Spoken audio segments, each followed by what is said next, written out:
Hassan II va durcir son régime. C'est le début des années de plomb.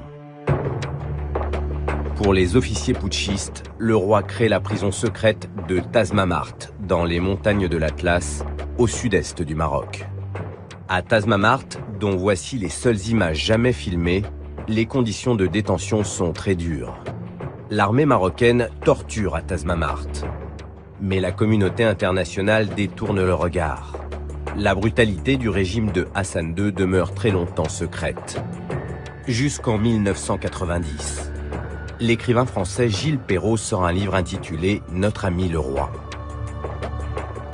La réalité que je décrivais était tellement éloignée de l'image d'Épinal qu'on donnait du Maroc. C'était tout à coup un royaume épouvantable, avec des mœurs médiévales, enfin, et encore, c'est injurier le Moyen-Âge que de dire ça.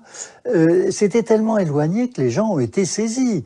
Et je me souviens même des journalistes qui m'interviewaient, me disaient « Mais est-ce que vous n'avez pas un peu forcé la dose ? Tazmamart, c'est pas possible quand même. » Bah si. Et vous aviez au même moment Hassan II qui disait c'est de la pure imagination, c'est de la pure imagination. Tazmamart n'a jamais existé.